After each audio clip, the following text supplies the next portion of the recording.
Na Wikipédia quer dizer que significa conceder um pedido benigno a uma pessoa. O significado de bênção é conceder, é dar um pedido benigno de bem, um pedido de bem a uma pessoa, que se pressupõe um efeito no mundo espiritual, isso o dicionário dizendo, um efeito no mundo espiritual que afeta o mundo físico. O que foi feito na cruz foi feito de forma espiritual, aonde afeta o nosso mundo físico. Tudo o que Jesus conquistou na cruz é o meu e o seu direito. Todas as bênçãos é direito, é herança nossa. O pastor disse aqui sobre herança. O avô faleceu e deixou todos os bens dele para os filhos. Tudo que foi conquistado na cruz é direito e herança minha e tua. Está disponível, como diz o linguajar da internet, está on. Está disponível. Nós temos acesso a tudo isso. Em Efésios 1, eu vou ler na Bíblia isso. Efésios 1. Efésios 1, 3. Efésios 1, 3. Agradecemos ao Deus e Pai do nosso Senhor Jesus Cristo, pois Ele nos tem abençoado por estarmos unidos com Jesus Cristo, dando-nos todos os dons espirituais do mundo celestial. Na tradução ARC diz que todas as bênçãos nos foi dada por Cristo Jesus. Estão acompanhando até aqui? Amém, igreja? Amém? Estão entendendo? Ou seja, é da vontade de Deus nos abençoar. A bênção já está concedida. A bênção já é nossa. A vitória já é nossa. Ninguém pode impedir o que Deus pode fazer. Porque operando Deus, quem impedirá? Tudo está disponível para mim e para você. Está ali, ó, como se fosse um celeiro. Está um celeiro disponível, com todo o alimento necessário, todo o suprimento necessário, toda a bênção necessária, tudo aquilo que eu preciso para sobreviver nessa terra, tendo uma vida de paz, alegria e prosperidade. Tudo que eu preciso está nesse celeiro. Imagine a cruz como se fosse um celeiro. Está tudo disponível ali. Ninguém pode impedir o que está dentro desse celeiro. Porque tudo que está aqui foi conquistado na cruz. Custou a vida do nosso Senhor Jesus Cristo todas essas bênçãos que está disponível nesse celeiro. Ninguém pode impedir essas bênçãos de chegar até mim, porque elas já foram conquistadas. Mas existe um porém. Existe como isso acontecer. A única pessoa que pode impedir essas bênçãos de chegar até mim não é o meu marido, não é o meu pastor, não é aquele que me persegue na minha empresa que eu trabalho, não é ninguém, nem mesmo o diabo. Não pode impedir essas bênçãos de chegar até mim. Satanás foi derrotado na cruz do Calvário. Ele não tem poder sobre nós. Aliás, todo o poder e autoridade foi dada a Cristo e à igreja. Nós precisamos entender ao pé da letra o que a palavra diz para desfrutarmos dessa verdade. O diabo não tem poder sobre mim. O diabo não tem poder sobre você. O diabo ele não tem poder sobre a tua casa, sua família, o seu, sobre a igreja do Senhor. A não ser que eu deixe. A não ser que você deixe. A única brecha disponível para o diabo atuar nas nossas vidas é eu e você. Tudo está aqui nesse celeiro. Eu só não vivo a abastança do que Deus tem para me dar. Aliás, Ele já me deu, eu tenho que ir lá buscar. Se eu não quiser. E existem 3 formas que me impedem, 3 coisas que me impedem de pegar as bênçãos disponíveis nesse celeiro, de desfrutar, de viver essas bênçãos. Primeira coisa, a minha mentalidade. Segunda coisa, a incredulidade. Terceira coisa, a falta de conhecimento. Primeira coisa, a minha mentalidade me impede de desfrutar do que está no celeiro. A incredulidade do meu coração e da minha mente me impede, porque se eu não acredito, tudo isso que eu disse aqui está em vão. Vamos supor não, é real. Está disponível. Se eu não acreditar, isso se torna indisponível, porque eu não acredito.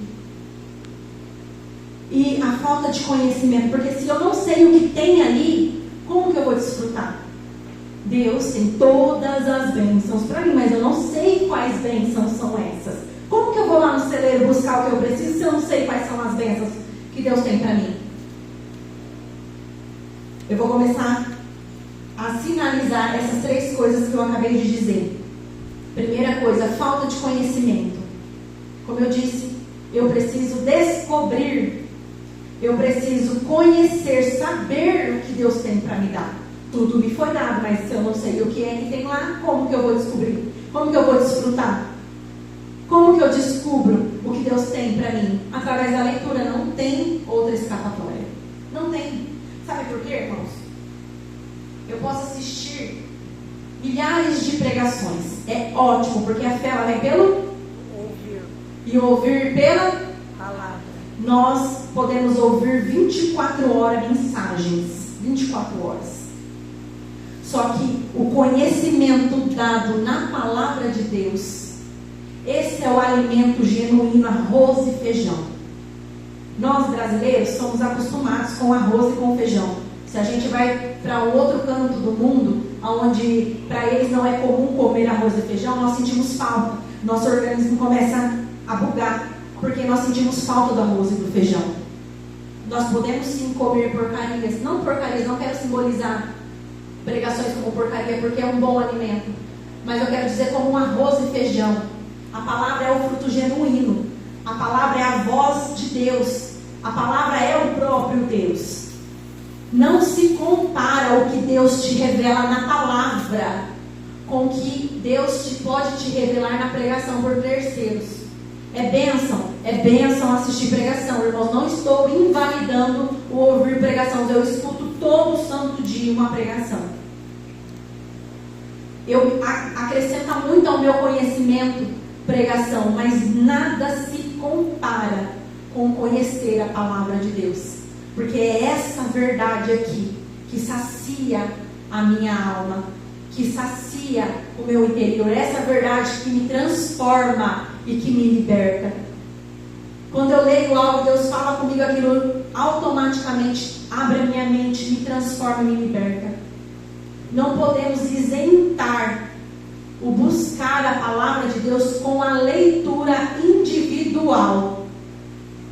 Nós podemos assistir, nós podemos ler, às vezes trechos, às vezes aparece para mim umas coisas assim, uns trechinhos da Bíblia. Mas nada se compara a você sentar com a tua Bíblia na mão e falar: Senhor, fala comigo. Ou pegar um livro e estudando aquele livro e vendo aquele livro. Irmãos, a palavra é preciosa. Quanto mais você lê, mais tesouro você vai encontrando, mais coisa você vai descobrindo. Tudo isso que eu estou falando com os irmãos aqui hoje e que eu ainda pretendo terminar de contar, são preciosidades que eu descobri lendo a palavra do Senhor. Lendo a palavra do Senhor. Enquanto eu lia um texto, Deus foi me levando para outro, me levando para outro, e aquilo abriu meu entendimento. Eu falei: é isso. Eu não estou desfrutando das bênçãos disponíveis do celeiro por incredulidade, por mentalidade, porque às vezes a gente lê, mas não está entendendo, não busca entender, não ora em cima pedindo para que o Senhor revele para nós o que o texto está dizendo. Por falta de conhecimento, porque, irmãos, a nossa caminhada, a nossa rotina é puxada. Às vezes a gente lê cansada ali, só lê por cima, lê por cima, lê por cima. Irmãos, eu abandonei essa prática tem mais ou menos 1 ano e meio de ler só por cima. Eu não leio mais a minha Bíblia sem respeitar a pontuação. Eu não leio mais a minha Bíblia por ler. Você vai correr no olho assim, ó, papo, sabe? Eu não faço mais isso. Porque eu entendi que é um desrespeito com a palavra de Deus. Deus está falando comigo através da palavra dele. Você acredita que a palavra, a Bíblia é a palavra de Deus? Amém. É um desrespeito eu sentar para ouvir Deus lendo assim, ó. É a mesma coisa da Lu querer falar comigo e eu falar: vem cá, Lu, eu tenho umas coisas para fazer, eu tô com pressa, vem falando comigo. E eu sair assim: não, Lu, eu tô te ouvindo, pode continuar.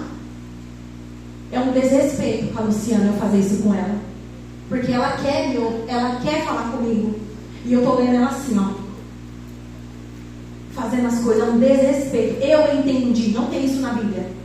Eu entendi que era um desrespeito com Deus eu ler correndo a minha Bíblia. E eu comecei a ler prestando atenção. Eu comecei a dedicar a minha leitura da Bíblia no silêncio. Eu e Deus. Eu sozinha.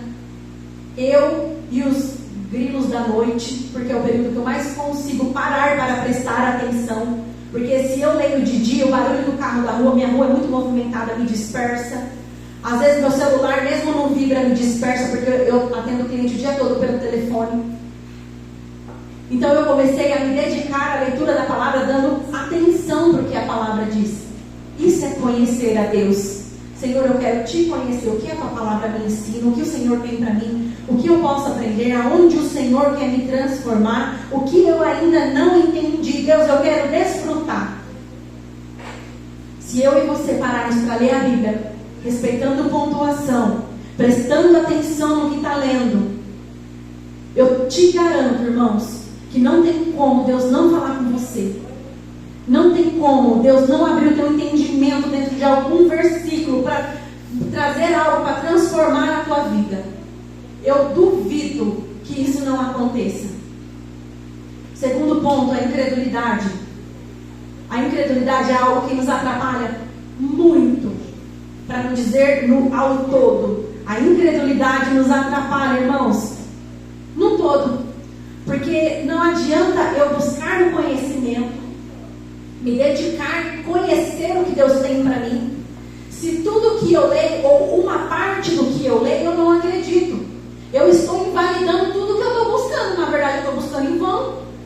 Porque se eu invalidar isso aqui, se eu invalidar a cruz, se eu invalidar o celeiro que a cruz me traz,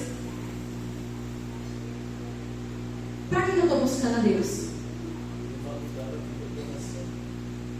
Invalidar a vida de oração. Eu estou invalidando tudo. Porque se eu não acreditar no que eu estou lendo,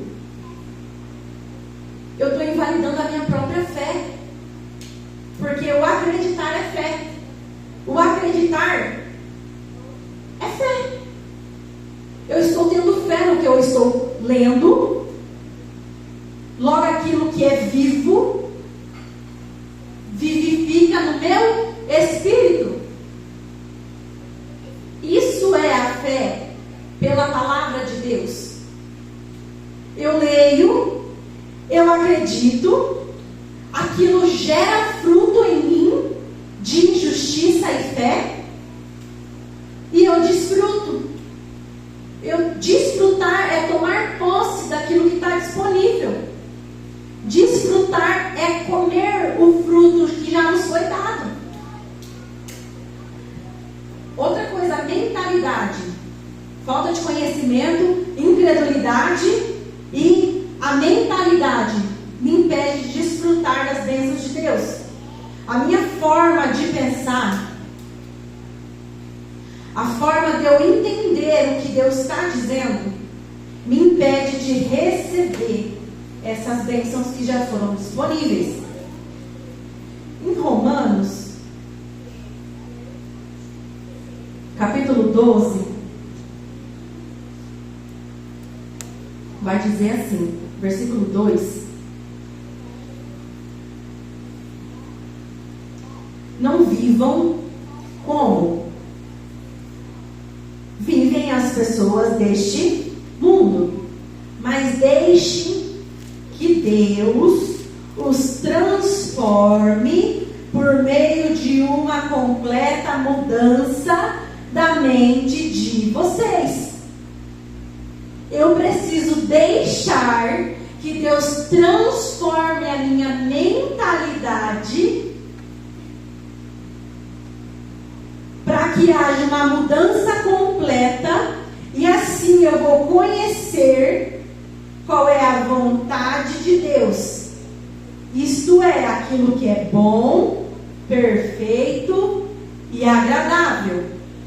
Eu vou conhecer a vontade boa, perfeita e agradável de Deus quando eu busco conhecimento, acredito no conhecimento que eu estou buscando e deixo com que essa palavra transforme a minha mente. Transforme a minha maneira de pensar. Transforme a minha maneira de viver. Essa é a boa, perfeita e agradável vontade de Deus. Entende que Deus, Ele quer nos abençoar?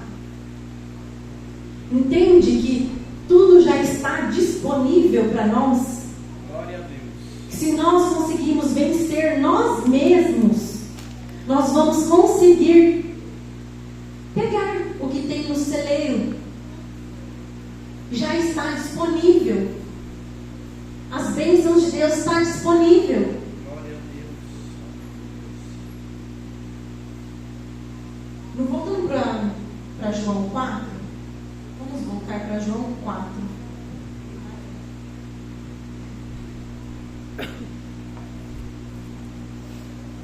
Aqui está falando da história de uma mulher samaritana. E que os samaritanos, eles não se davam com os judeus. E Jesus estava cruzando um lugar, indo para uma cidade, e ele passou por esse poço onde essa mulher estava.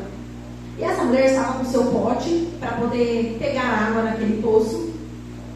E Jesus viu aquela mulher e pediu água para ela. E aquela mulher disse: mas tu, sendo judeu, está pedindo água para mim, uma mulher samaritana? E Jesus disse, no verso 10: se você soubesse o que Deus pode dar, ai, se você soubesse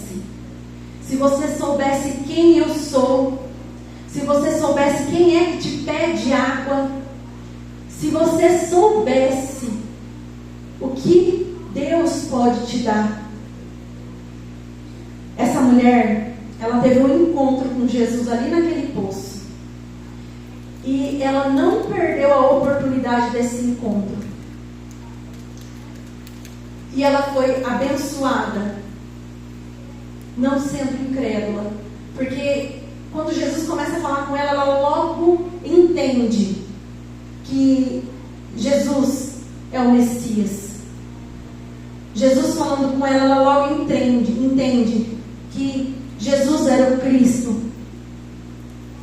Ela entende quem Jesus era com uma conversa. Quando eu e você lemos a Bíblia, é uma conversa.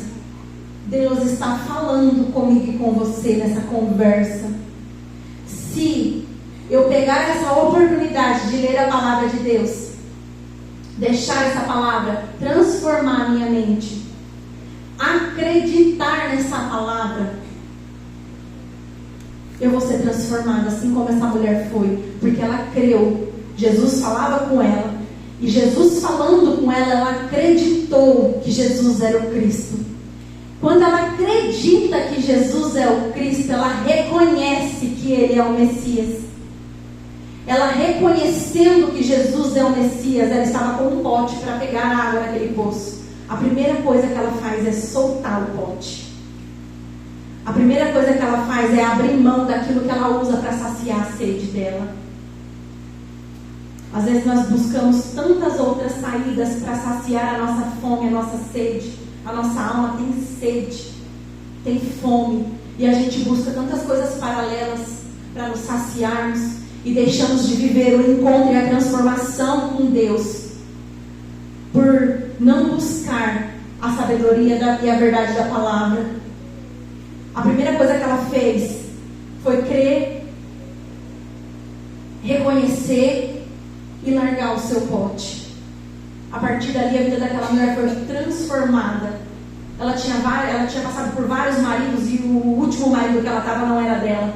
Jesus trouxe essa revelação para a vida dela mediante a palavra que ele ministrava a ela. E ela abandonou o pecado dela. Ela abandonou o que ela fazia de errado porque entendeu o que Jesus estava dizendo. Ela entendeu que Jesus era o Messias. Ela não estava mais preocupada se deviam adorar em Jerusalém ou deviam adorar não sei aonde. Ela não estava mais preocupada onde os samaritanos e os judeus deveriam adorar. Ela simplesmente bebeu da fonte de água viva que é Jesus. Foi saciada, transformada. A sua mente mudou. A mentalidade dessa mulher foi transformada. Porque ela entendeu que o último marido que ela estava não era dela. Ela entendeu que ela não precisava mais ir lá naquele poço que era de Jacó para poder se alimentar de uma água que era terrena, para saciar a sede dela. Irmãos, enquanto eu li esse texto, mais para frente, em João 6 também, Jesus está o tempo todo falando de coisas espirituais. O tempo todo. Se você pegar o livro de João e ler dele do começo ao fim, não só de João, se você ler a Bíblia toda, se você escutar, eu falo escutar, mas se você ouvir o que Paulo fala, se você entender as cartas, o que é dito nas cartas, é o tempo todo a Bíblia falando de coisas espirituais. Jesus fala o tempo todo de coisas espirituais. Jesus fez a multiplicação dos pães e dos peixes. Jesus fez um milagre enorme e despediu a multidão. Aí Jesus foi para o outro lado, que eu estou dizendo está em João 6. Jesus foi para outro lado e essa multidão sedenta, faminta pelaquilo que Jesus fez, pelaquilo que Jesus deu a eles materialmente, carnalmente. Essa multidão segue Jesus e eles querem mais. Eles querem mais. E Jesus fala para eles assim, João 6, 27: não trabalhem a fim de conseguir comida que se estraga, mas a fim de conseguir comida que dura para a vida eterna. A mesma coisa, era a mesma água Jesus estava oferecendo para aquela mulher. Aqui Jesus ofereceu para essa multidão. Não fica correndo atrás de comida que perece. Jesus disse para aquela mulher: se você beber da água que eu tenho para te dar, você não vai precisar mais dessa água aqui para matar a tua sede carnal. Jesus está o tempo todo usando uma linguagem de coisas terrenas para nos levar a coisas espirituais. Mas, terminando esse verso sobre a multidão, eles não creram. Aliás, no final desse capítulo vai terminar a multidão dizendo: não dá para seguir ele, é muito difícil as coisas que ele fala. Nós temos vivido uma vida tão carnal, uma vida que não buscamos a Deus, não buscamos conhecimento, não oramos, não jejuamos. E essa vida carnal não tem deixado nós entendermos o que Jesus quer de fato nos falar espiritualmente. Jesus está usando coisas terrenas o tempo todo para simbolizar e para mostrar coisas que Ele quer nos mostrar espiritualmente. Jesus dá o exemplo da comida para falar sobre a comida espiritual, dá o exemplo da água do poço para falar da bebida espiritual, da água viva que Ele era. Tudo porque não prestamos atenção no que a palavra está dizendo. Eu preciso acreditar no que eu leio para conseguir tomar posse, para me apossar das bênçãos que está nesse celeiro. Eu preciso acreditar na palavra. Essa história aqui da mulher do poço, a mulher da samaritana do poço de água, não é um conto da carochinha, uma historinha.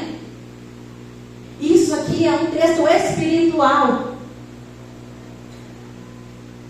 Jesus está tentando falar comigo e com você através de um texto espiritual. É folha, é carnal, é físico, é terreno, mas o conteúdo é espiritual. O que transforma a minha e a tua vida é o que é espiritual, não é o que é carnal. Eu posso ir lá cortar meu cabelo, eu vou ter uma transformação externa, mas se eu buscar o que for eterno, eu posso viver, eu posso fazer uma consultoria de moda, aquela consultoria de estilo. Eu vou transformar todinho o meu exterior. Mas a transformação interna é somente com com as coisas espirituais, é somente com a palavra, é somente com Jesus. É Jesus que me transforma, é a palavra que me transforma. Isso tudo é feito de forma espiritual, na minha mente, no meu coração. Eu preciso acreditar.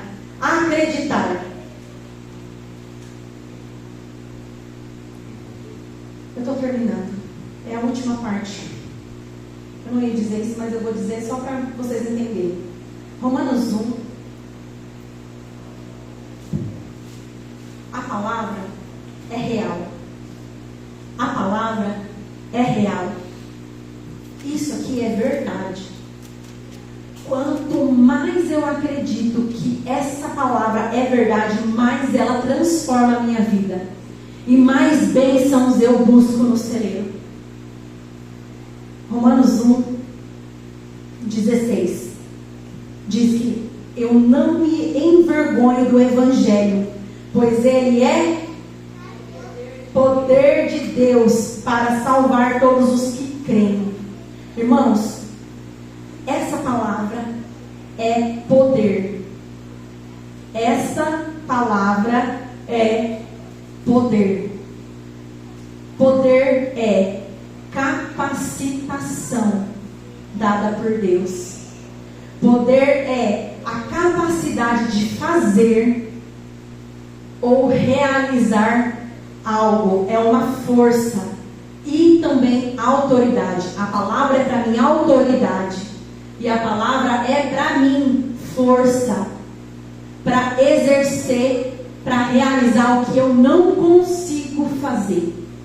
A palavra é poder. Se eu acreditar na palavra pela minha fé, eu desfruto do que ela me diz e revela. A palavra de Deus é poder. Agora eu quero ler em Gálatas 5:5. Gálatas 5:5. Mas nós temos a esperança de que Deus nos aceitará. E é isso que esperamos pelo poder do Espírito de Deus que age por meio da nossa fé. É isso que esperamos pelo poder do Espírito de Deus que age por meio da nossa fé. O Espírito Santo está dentro de mim. E por meio da minha fé, Ele age. Esse é o poder que eu e vocês temos. O poder que está dentro de nós é essa força do Espírito Santo que através da minha fé age em mim.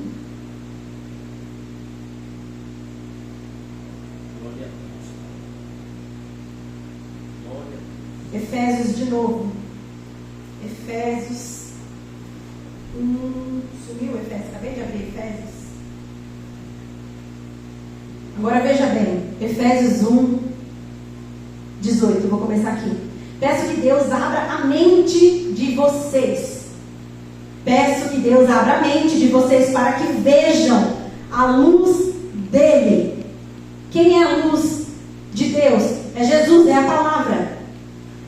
Paulo está fazendo uma oração para essa igreja, pedindo para que Deus abra a mente deles, para que eles vejam a luz e conheçam a esperança para a qual Ele nos chamou, Ele Deus, e também para que saibam como são maravilhosas as bênçãos que Ele nos prometeu, que Ele prometeu ao seu povo.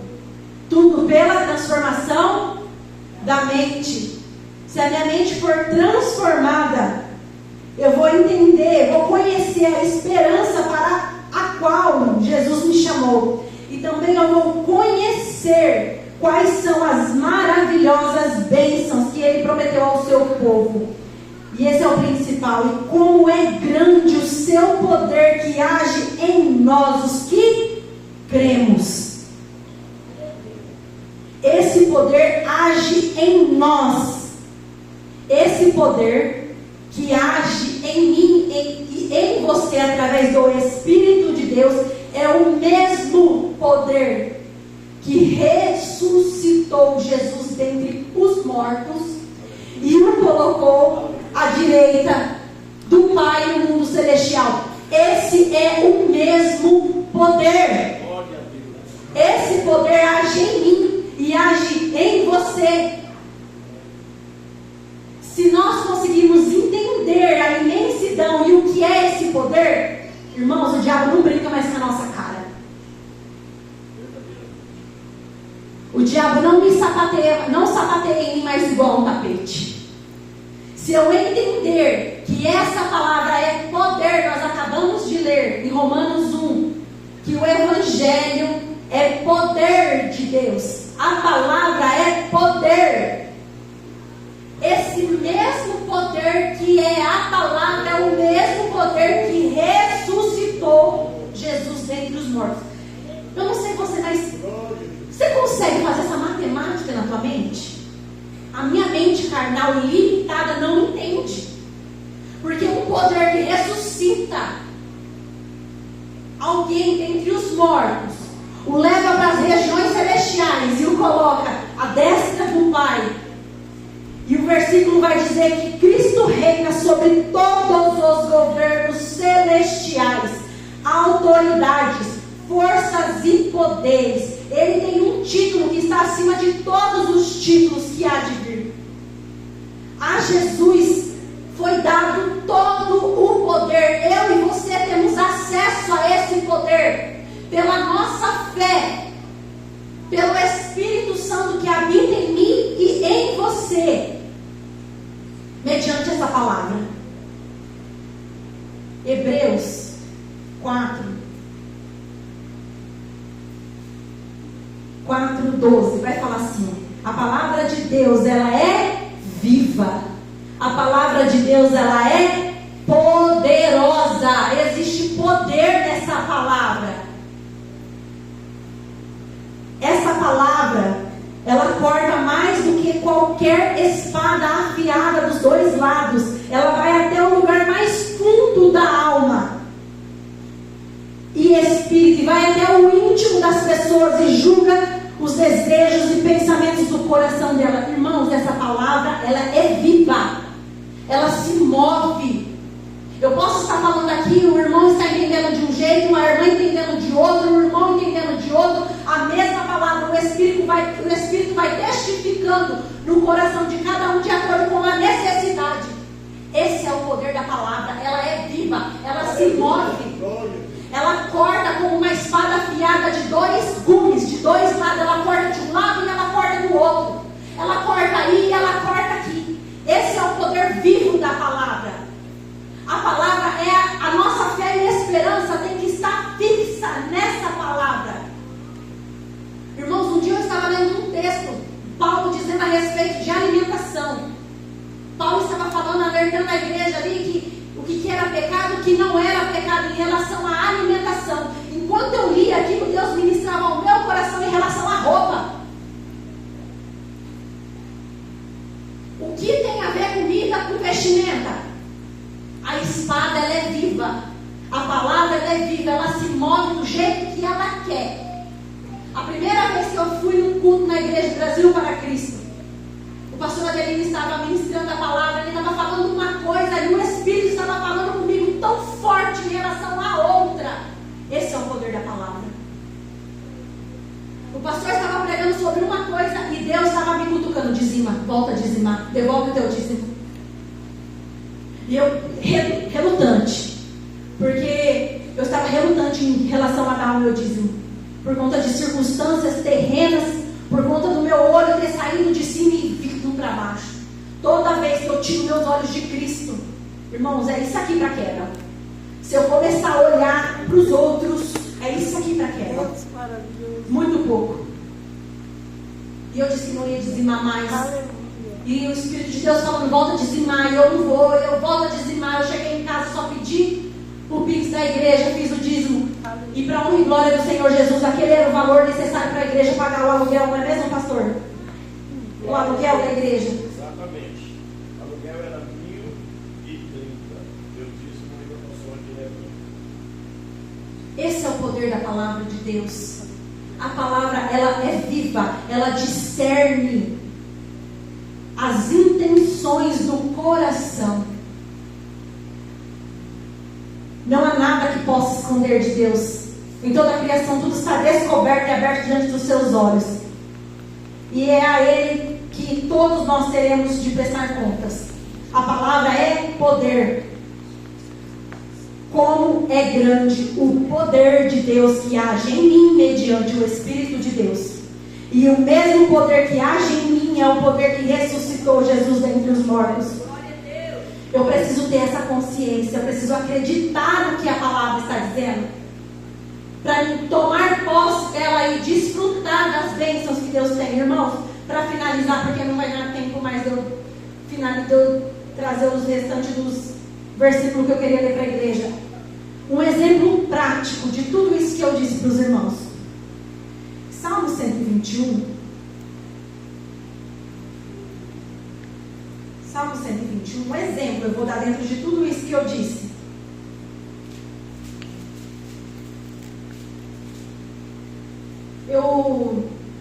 Há pouco tempo atrás, irmãos, vou dizer daqui uns 3 meses atrás, Deus, Ele tem, digamos que, aperfeiçoado eu no dom. E Deus tem me dado revelações, mediante a oração, a imposição de mãos na oração. E mediante o uso desse dom, começou a acontecer certos levantes do diabo na minha vida.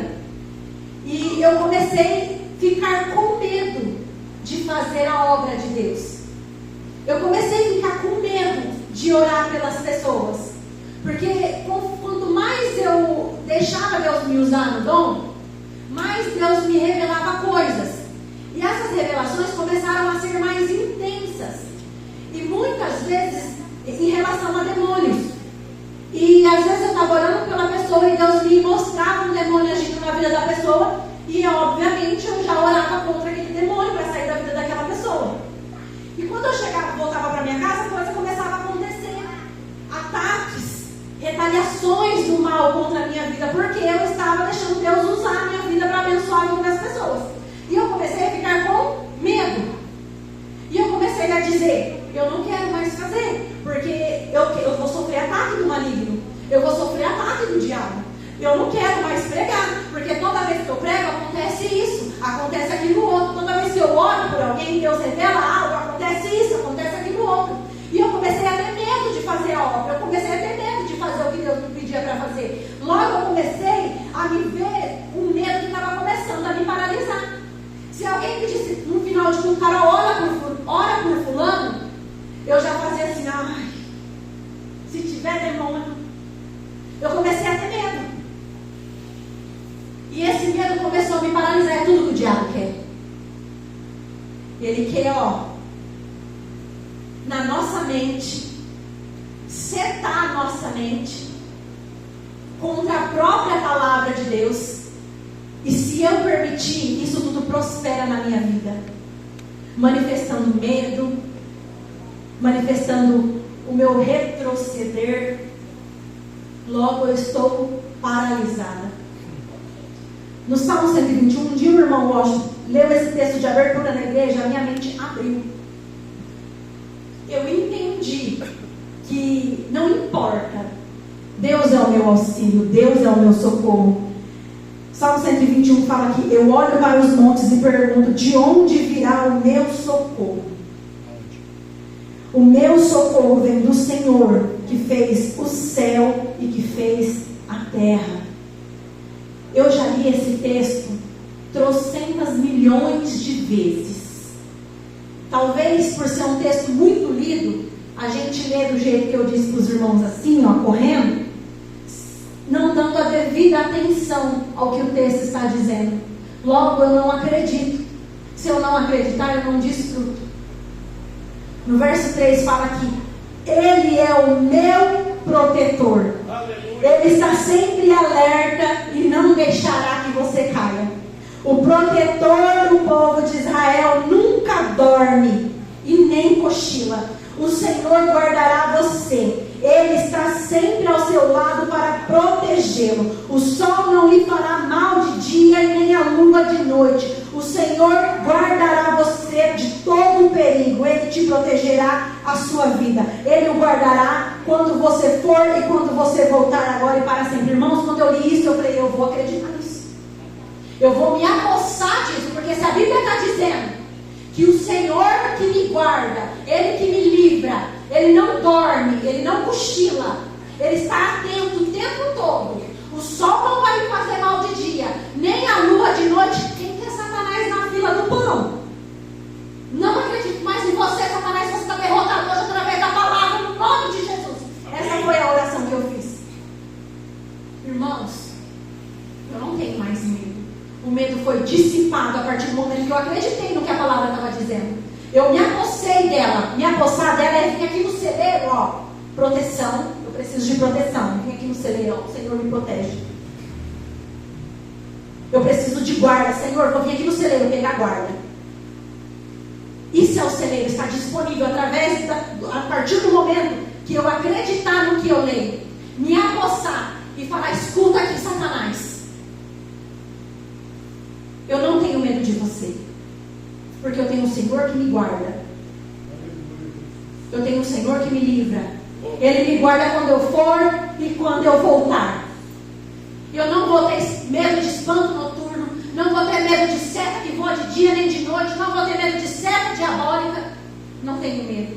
E assim, irmãos, é referente a tudo. Aleluia, é isso mesmo. No dízimo, em Malaquias 3:10, é o último. Eu ia parar, pastor, eu vou parar, é o último, tá? Posso? Quer que parar? Malaquias 3:10. Não, é o último. Malaquias 3:10. Eu, Senhor Todo-Poderoso, ordeno que tragam todos os seus dízimos aos depósitos do templo. Vocês estão comigo, irmãos? Amém. Para que haja bastante comida na minha casa e ponha a minha prova. E verão que eu abrirei as janelas do céu e farei cair sobre vocês as mais ricas bênçãos. Não deixarei que o gafanhoto destrua as suas plantações, e as suas parreiras darão muitas uvas.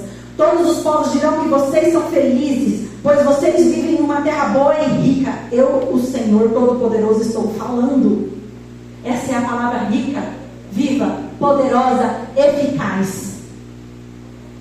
Se eu trazer o meu dízimo ao gasofilácio, acreditando que essa palavra é viva, poderosa, eficaz, que essa palavra é o poder de Deus, eu vou me apossar dos tesouros nas regiões celestiais que já me foi dada. Lembra que eu li aqui, que no dicionário crente que eu li, falava que bênção significava coisas apossadas espiritualmente que se materializava no físico? O dicionário está muito crente. Está mais crente que nós. Eu também, você, nós tudo. Irmãos, que eu e você possamos acreditar nessa palavra que é viva. Quando você lê a palavra a partir de hoje, a palavra poder vai gritar no teu ouvido no nome de Jesus. Poder. Leia crendo que a palavra é poder. Leia crendo, Senhor. Ore crendo. Ore a palavra crendo. Senhor, eu acredito que o Senhor é que me guarda. Senhor, eu acredito que os meus celeiros serão fartos. Senhor, eu acredito que eu e a minha casa serviremos ao Senhor. Satanás, põe o pé para fora. Ore crendo e ore contra o teu inimigo. O teu inimigo não é carne e sangue, é o diabo e seus demônios. Declare essa palavra acreditando.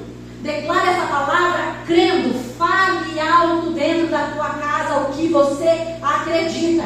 Porque a palavra ela vai e volta trazendo frutos. Ela prospera naquilo para qual ela foi enviada. Declare essa verdade acreditando. Irmãos, fé é algo vivo. Quanto mais eu ponho fé na palavra que eu lanço, mais poder essa palavra tem. Porque lembra que o poder de Deus age em nós através da minha fé. Gálatas 5:5. Amém, igreja? Glória a Deus. Glória a Deus. Quantos aqui vão sair daqui com mais fé na palavra de Deus? Glória a Deus. No nome poderoso de Jesus. Glórias a Deus. Glórias a Jesus. Toda honra e toda glória seja dada ao Senhor.